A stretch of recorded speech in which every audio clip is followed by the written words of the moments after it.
soon I'm going to be joined by the amazing. Actually, you know what I need to do? I need to talk to Anna and figure out how you pronounce her last name. I just want to make sure I'm doing it right. Anna Dreslinski. It sounds phonetic. She's going to tell me if it's right. I'm very excited to hear from her. This person is an artist extraordinaire. I used to be a performer. So I know how hard it is. I know how much talent you have to just even do it professionally. And this person, Anna, has talent in all the kinds of musical theater, but like specifically even opera and vocal talent, dance talent, direction, acting. She has started foundations. She has started programs. She is a creative director for social media. She does so many things. It's really incredible, actually. So she's going to join us and talk about that, just like what led her to the place she is now, how she manages all these creative careers, because I've done it before. It's really intense. It's not always easy. And what she sees for the future, because she has done so much for her community, for the artistic community, the creative community, the theatrical community. I don't know if any of you guys have been to an opera. If you haven't, you really should. It's such a classical experience, and you get to see sort of how musical theater originated, and so much of it now is new, is different, is avant-garde. So I'm gonna invite Anna. So, well, this is great. Good background. Way to go. Thanks. This is our new home. Nick and I actually just moved to Michigan, and we have a couple of babies that made it with us. Well, they're beautiful. They're thriving. Thank So you. this is interesting. I actually found Anna through Nick. So Nick is an influencer, Farmer Nick, right? Yes, Farmer Nick. I found him because he's wonderful, warm, smart, creative. And then he did a shout out to you, and I was like, ooh, she's even better. Don't tell him I said that. I'll tell him you said that. All right, tell him. No, but I just really think, obviously as a couple and everything you stand for and all the compassion and intelligence and creativity and all that stuff, it's really spoke to me. But Thank you. yeah, I just found it fascinating. And you're so Anna, you should give us a little intro, because honestly, you do so many things so well that I'm kind of like, what is she, how? I know you're performing like literally all the time, but also you're managing other stuff. So give us the yeah. I definitely am a little bit unconventional. When I heard the word multi-hyphenate career person, I was like, yes, that's me. That's you. So yeah, I am a musical theater and opera performer, as well. I'm actually moving more in the direction of directing and assistant directing, choreographing, that sort of stuff.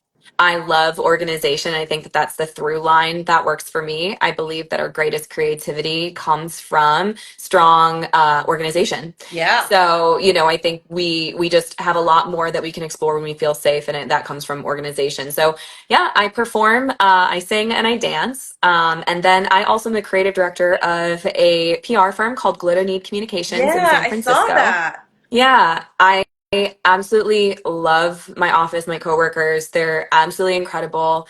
And yeah, we've just been able to just get to explore telling great stories. I love the PR firm, not only for the people that I work with, but also the clients are just amazing. And that creativity is something that they welcome. Right. And each of them has really cool stories that I just really love to get connected to. And like, I can't even begin to say how much we truly believe in each and every one of the clients that we represent. There's a lot of small mom and pop shops that are restaurants. And so, getting to tell their story in an interesting and creative way has been a great creative outlet for me. But yeah, as a performer, it's hard in today's economy. There was that article that actually just came out about the one guy, I forget what his name is, but he's a conductor and he's a pilot. And it's like, yep, that's about right. Like you just have to be like an amazing overachiever at everything in order to make it work. I feel like that's true. I mean, like you said, being organized. I mean, or else all your art is just lost in the ether if you're not able to hustle and be your, own organizer. And that is just a skill that not everybody has. Now, this PR firm, you work remotely for them then, or are they in Michigan? Okay. So I work remotely for them, and then I fly to my different clients depending on where they're at. So for different commercial shoots or different things like that.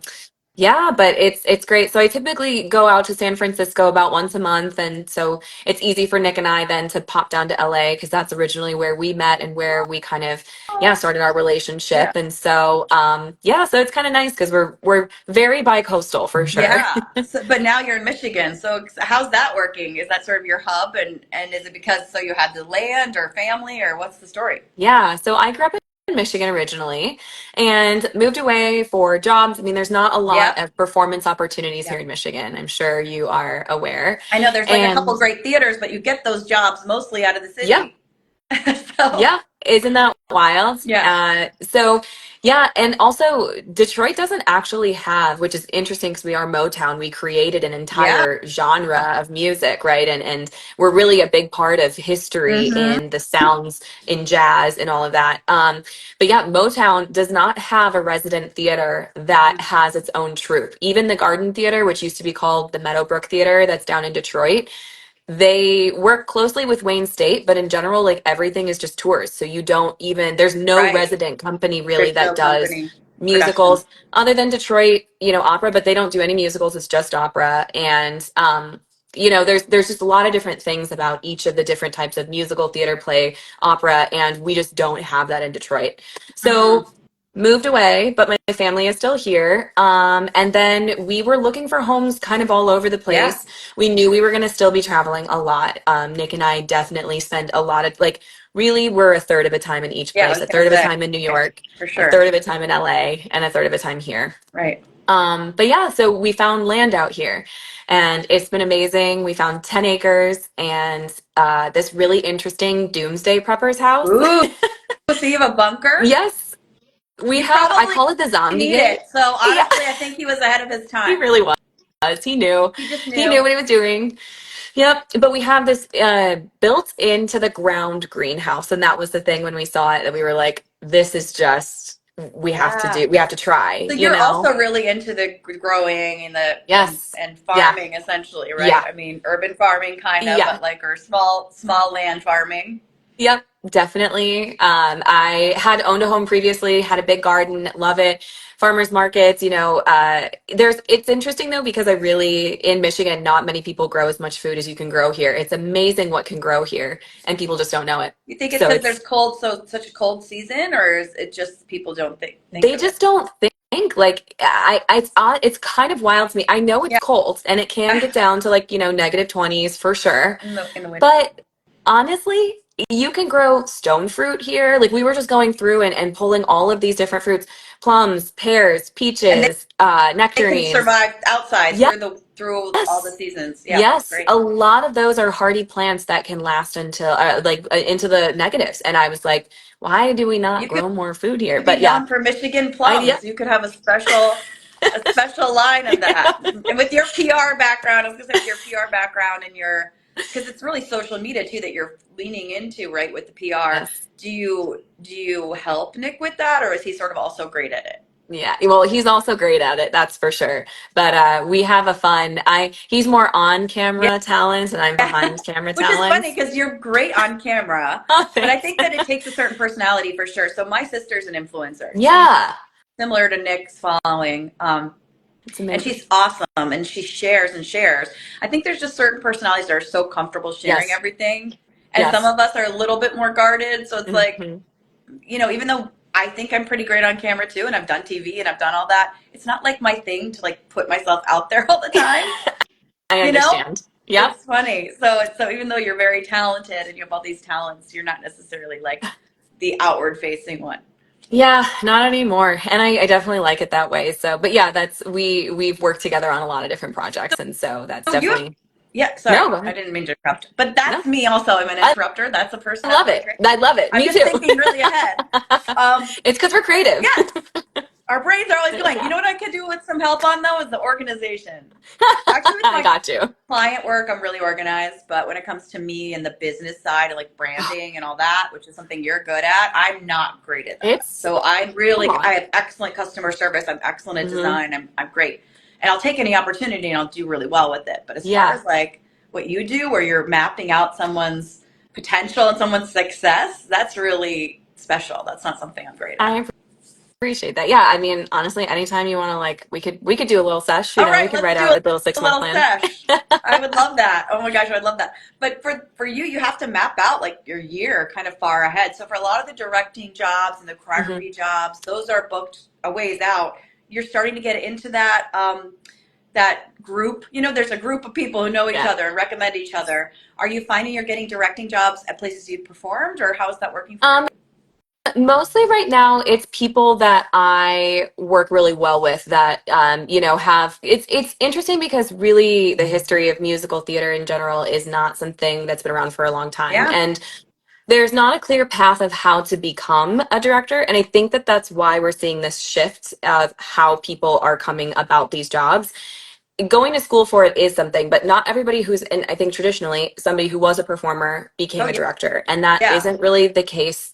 Like, you're still seeing that, but I think people are moving a little farther away from that because they're Oh, realizing just because you can perform well does not mean you get the right. entire vision. Right. And I think that that's the interesting part. So I work really well with a couple of directors that give me a call when they've got a project and they're like, because it's more personalities that work really Right, well together. exactly. No, I know a lot of my friends who direct and choreograph, especially in teams. They Mm-hmm. travel around together. I used to do Yeah. musical theater too. That was my Oh first my job for 12 years. gosh. Yeah, for real. Okay. Like all over. I actually That's tell a amazing. funny story. I will not I make it long, but I love it. booked my first Broadway show the week I started getting sick with my second pregnancy. Oh So no. I was like, yeah, I couldn't Which do it. I mean, I show? got very ill with my pregnancy. So I was like, I would totally look like I don't know what I'm doing. I was so sick.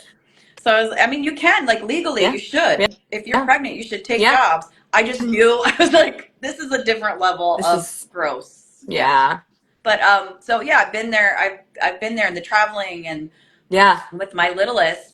I mean, my oldest. I brought him with me. He was like my little Yeah. mascot. I love that. It was great, but I'd say this: after two, it gets really, really hard. So I was like, no more. Yeah. Again, reinventing yourself like you've done, figuring out where your talents are, and not for nothing, but getting older, especially as a dancer, you probably have Yes. to be smart about how much you put your body through, right? Yeah. I mean, especially, so I have a long history of hip dysplasia that Ah, was undiagnosed, and I've had a full reconstructive surgery on my right side. I've had a lot of surgeries. And so I'm dancing on borrowed time as it is. And keeping my body feeling good is very difficult. So, right. So you I'm, see that you needed to reinvent and like find a way yes.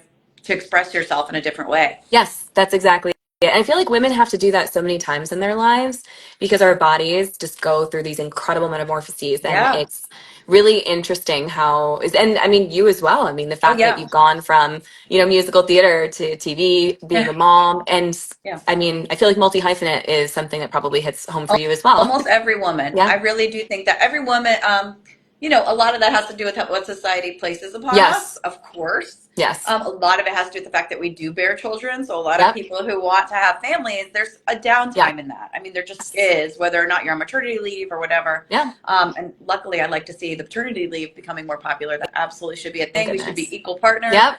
But as women, often we choose to stay home if we can, or to be home more, or whatever the case may be. For me, I call it being a home-based parent. I chose that. Yeah. And I had a very supportive That's partner. But yeah, you awesome. have to reinvent yourself because you Yeah. are sort of taking yourself out of whatever the marketplace was that you were in. Yeah. And I think we're just now starting to see, parent or not, but if you give up something or you do something else or you do something creative Yeah. for years, how valuable that is to any industry. Yes. I think finally people are starting to figure that out. Well, wow, Yes. that time away or that time performing or that time parenting was like very valuable time. Yes. I fully agree with you. I have a couple of people on my team, obviously at Glodow Nead. And one of the biggest things that I have to say is, like, being able to take, like, giving them the opportunity to take really big risks. And then Yeah. also, because that's where your creativity can really flourish, right? If I give you like a foundation to start off of, and then I say, like, I want you to make the biggest mistake that you can, Oh, right? Like, wow. because that, Blowing my that, mind. that word is hard for people to see and to take, but I want them to know I'm here to back you up, and there's got to be something there's some reason why you went that way.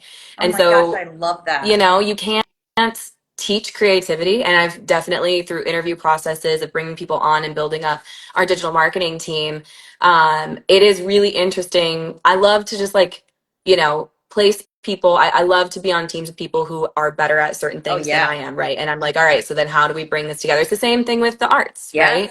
And it allows for them to sit in that vulnerable place and be able to make bigger mistakes, or to be like, okay, I'm trying to learn how to do this. I'm like, all right, how do I take this off of you so you can be creative here? And that's where we get the best outcomes, you know, for and sure. let me tell you how hard that is. I mean, for people listening who don't know, so many performers are perfectionists. So there's a real challenge. Yeah. I mean, obviously, like anything, like athletics, anything, you fall, you get back up. Yeah. But there's no way that most of us intend to make mistakes. Like, we are very like, no, we're going to be prepared. We're going to be perfect. And I mean, I don't know how you feel, but like, I would leave an audition room and be like, what did I just do? Oh my gosh. Like, why? And all the time. The perfectionism. And I really think you're right, because I will say, when I booked that Broadway show, I think the secret sauce, because I'd been working for so long and I'd worked regionally, I did a great job. It's not like I wasn't working. Right. The secret sauce was that I had been trying to get pregnant, so I knew I probably would be soon. And I was like, didn't care. I didn't care about making a mistake. I just showed up authentically as myself. Yes. And chilled and rolled with it. And it was worlds better. And I learned from that. And even when I started auditioning again, which I barely did after that, I was like, I was like pretty much done. I was like, this is the secret. And when I talk to young performers, or I talk to young creatives, you're right. That's the secret, is confidence. And not feeling like the mistakes are mistakes. Like, that's just part of it. Yeah. And it's a lesson you can carry on for so long, because you're always striving. I forget, there was a quote that Nick and I had heard recently that was something about when you achieve perfection, you only lose the pursuit of the journey, and the journey.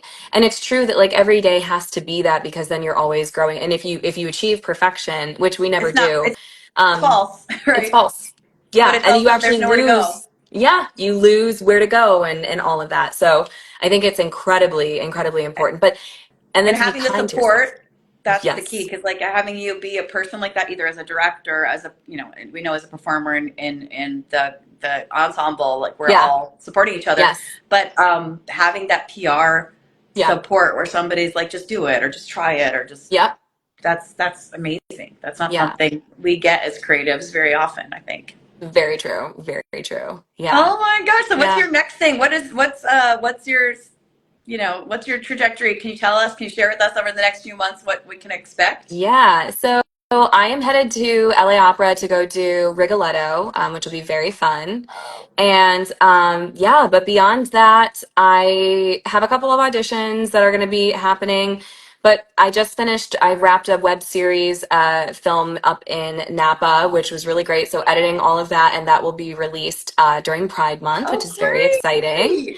So and you're performing in that, or are you directing? I got to direct and also produce, actually. But my team was incredible. The production team was great. So really super fun group up there. If you ever get a chance to go up to Napa, Gentleman Farmer Wines was a lovely place to film at, and they're so cute. I would love to. I need more vacations in my life. Napa is a place to vacation, let me tell you. It is a great place to vacation. I've never been. Really? And I've been to San Francisco, so I've been up north. I've been, obviously, Lodgeville, LA. My sister lives in LA, so I'm there. Gosh. Then you need to make it up. You need to make it up to San Francisco and up to Napa. There's nothing like it. It's such an interesting place, and the people are really cool, and it's actually far more diverse, because ultimately, at the end of the day, everybody out there is a farmer, because they're in the business of growing grapes and growing wine. So I love that at the, we think of wine as this, like, really like, especially Napa wines, right? Like they're this like thing, and it's like very elevated, but it's like, we're farmers. There's a lot of dirty work that goes into it. Yeah, and it's beautiful land and stuff up there too. Yeah. So how are you auditioning? So many auditions these days. This is different for me, because when I was auditioning, there were like no video auditions. Like everybody does it now. I guess if you have, I had an agent, and it was like such a dream having an agent, because I would get scheduled auditions, let alone like. But so do you do those virtually, or do you fly into New York or LA, or what are you doing? Typically, if it's a final callback that they said, hey, like you have to be here, I will do, I'll fly in for it. But most everything is online. I will say I think that the industry hasn't figured itself out audition wise right now. I also think that our audition process is absolutely not working for anybody. Yeah. I don't think that you get the best cast off of the way that we audition right now. Right. In at least today's society, like I went in for the Sacramento music circus audition Yeah. like 2 years ago or something. And they were like, in 30 minutes, we're going to teach 4 combinations of a minute long. And it was like, I mean, it was so silly. And I was like, okay, listen, I know that you're a summer stock. We're going to be working for 8 hours a day on this. Like, you don't need to Know see that me. we can pick this up. Yes. Like, it's just, but that's every audition right Do now you think for that's Broadway. because I wonder musical theater? Is that because I've seen this too, and I know I'm not trying to poo-poo Yeah. it. I know it's a thing. They already kind of know what they want, or the people know the choreo already. The people who they're bringing in, they already kind of know the choreo. They've worked on it Yeah. ahead. I wonder. I mean, not that I know Yeah. that's against the equity I rules. know. I just think it's Yeah. I frequent. think there's something to that. I definitely agree with you on that. I also think, and I don't know what this concept, and I know that like Steps on Broadway got into like this big thing where they posted an April Fool's joke a couple years ago because they said, oh, we're no longer going to be filming class, because even the classes and the prep work that we're doing with directors and choreographers who are going to be at those auditions, those classes, which are supposed to be about technique and about helping somebody grow, have become this competitive Yes, environment that is honestly just like I that's not what it's great go supposed to be. no. And like that's why I always say to people, if you actually want to be training in the city or feel good about like, you know, actually improving your skill set, go to Alvin Ailey and take their classes, because you're going to get a class. You're going to Don't say go to a filmed class. no, these. Everything today, Yeah. if it's okay for the internet, Yes. it's going to be displayed on the internet. And Yes. how can you help but Yeah. look at it on the internet? So if we're going to Exactly. put things on TikTok Yep. and put things on the internet, Yep. then, you know, obviously that works really well for some people who are discovered that Yes. way and they put everything out there and they Yes. spend money. But yeah, Yeah. exactly, you're exactly right. It's an interesting time in the industry where Yeah. they're finding out that sometimes people who produce themselves Yeah. and on the internet are not necessarily the best company members. Yes, and that's the thing, is like I feel like word of mouth is still just like the best way to do it. So ultimately, I've been very lucky enough to have a career in performance that, you know, I have some names Yeah. on my resume that as soon as somebody looks at it, they're gonna bring me in, Yeah. as long as I like remotely Yeah. fit the height requirements. And because the other thing too is that you're still working with, you know, oh, this is a theater company who's borrowing these costumes, so you have to be able to Fit fit into a costume the or like an costumes, idea yeah, of the it, track, yeah. because there's Absolutely. just too much cost, you So for know? these So, operas that you're getting involved in, yeah. that's so fascinating because it's such a different world. Do Yeah. you think that how did you kind of break into that, and like what are you doing for Rigoletto? Are they dance and singing roles, which I know are a little Hmm. different than the like Yeah. principal opera roles, or do you sing opera music? Like what's So, your story? yeah, interesting. So I obviously was like a dancer first, Hmm. growing up, dancer first, then wound up training in opera and classical voice Wow. when I was in college. So with opera, we are seeing, so I was lucky enough to break into the industry by working with Mary Zimmerman very early in my career. Right after I graduated, I did a production of The Music Man under her direction, Okay. but she won a Tony for her Yep. production of Madame Butterfly. Yeah. So she's very well respected in the opera world. So I think that when that name is on my resume, it immediately indicates, and also the Goodman is known in Chicago, which is where I Right. performed with her. They're known for doing more classical work, so I Right. feel that it has a different level of Right. respect, which is interesting. Yeah. At least that's Well, what it I shows think. your experience in that, and that you've been Yeah. well received and Yeah. well and appreciated and returned. That's Yes, really great. exactly. So that then opened up doors for me. I wound up doing Ina DeMar in Detroit, and that one is one of the first ones that's really mixing the dancing and the singing. Mm. And it's a very complicated, and I just finished performing that at the Metropolitan in New York. Yay! And it is interesting. Opera is far less likely to continue, I think, doing that because the mediums are very different, Hmm. and the contracts and everything is built off of the union seeing dancers as Yep. dancers and singers as singers. So it's really interesting. Those lines, maybe they'll continue to be blurred more because I think it's very well received and I think audiences like that. And there's so much new. But I mean, I guess they're trying to create new yeah, versions of what opera was. Like I was saying, yes, opera is it's considered so traditional yes, and so classical, and there's elements of that for sure. I for mean, you're going sure. to have a Yeah, different level of yeah, orchestration yes, and everything, yeah, but it's yeah, interesting to see where it's going to go because, and like you said, it's interesting that we're talking about musical theater, how new it is, and yeah, really it's an American it art is. form.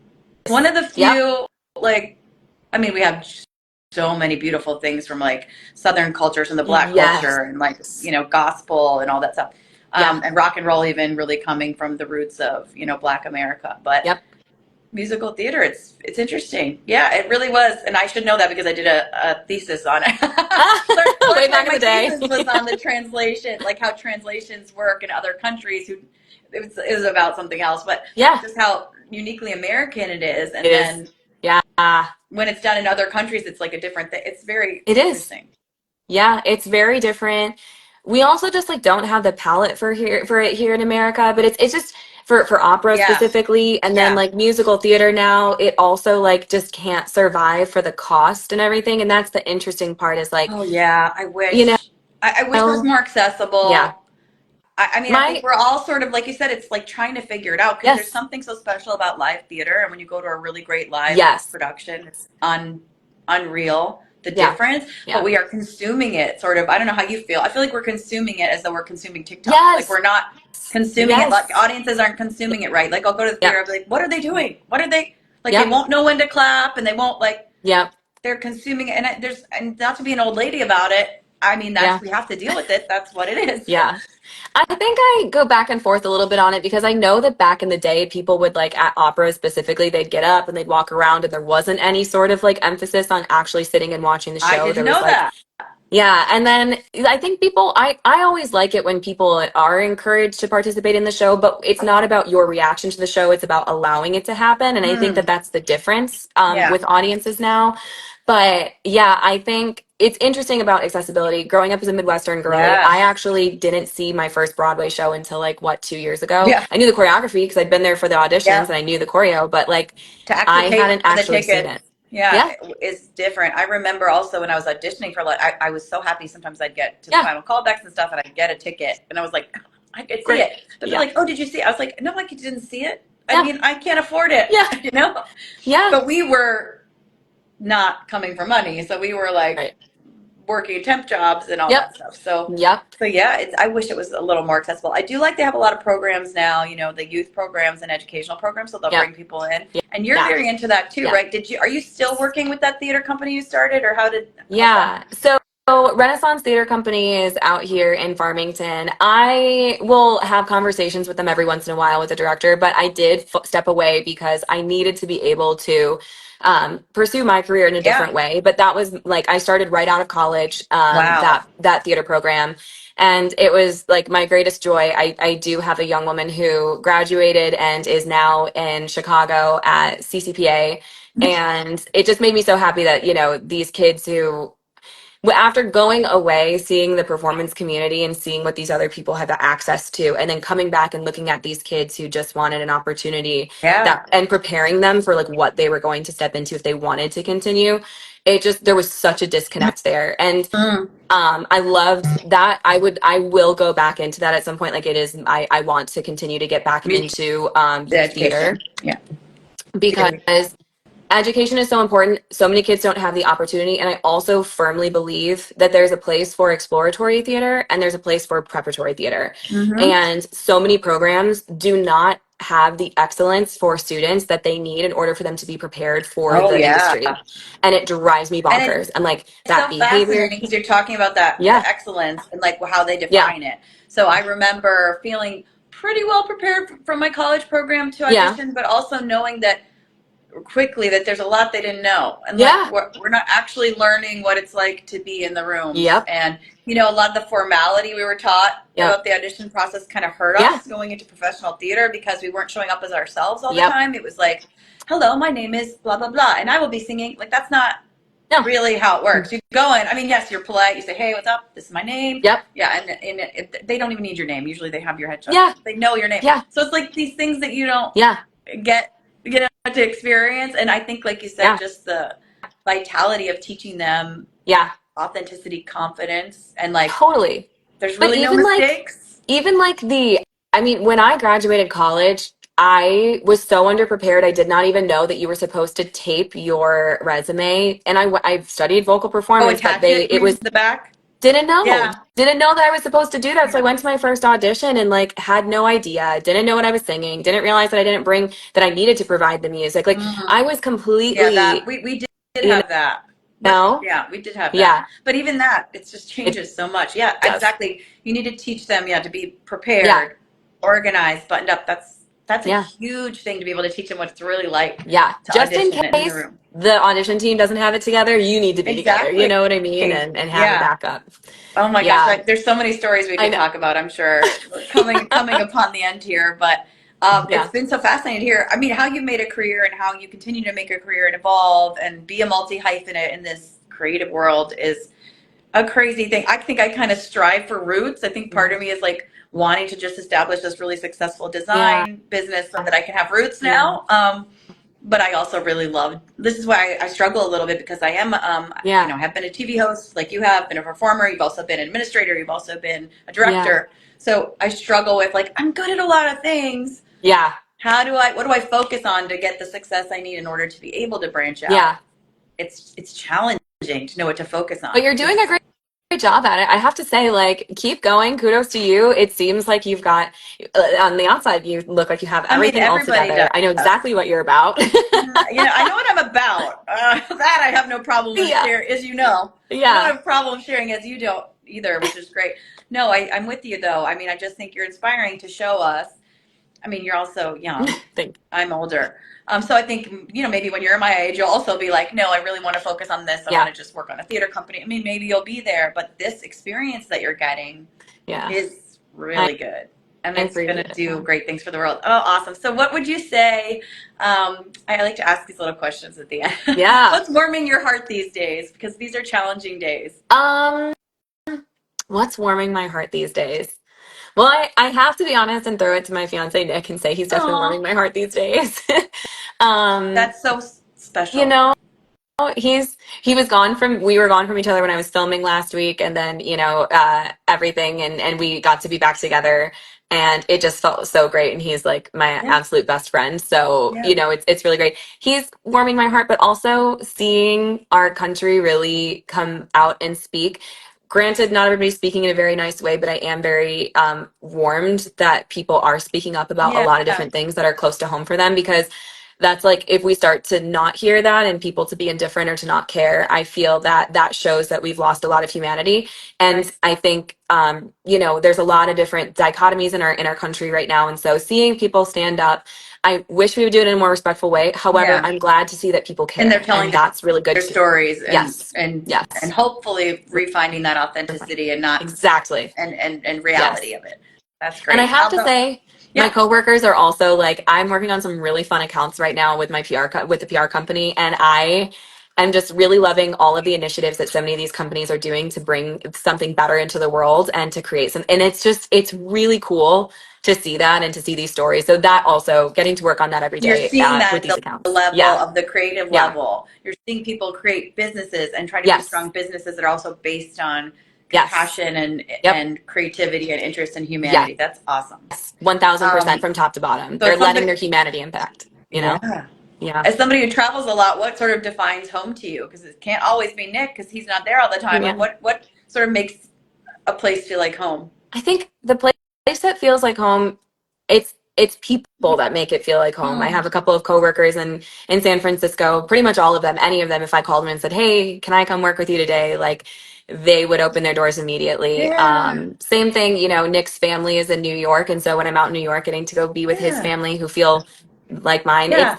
these your connections are so important. I like it. So having the People. people there. So it doesn't always mean the same people. You're saying just No. people there who are Yeah. welcoming and make you feel like home. That's so Yeah. great. Yeah. Oh, and so I guess this sort of speaks to what you said before, but what creates a sense of harmony for you and for your profession and your environment and your world? What makes it feel like there's harmony there?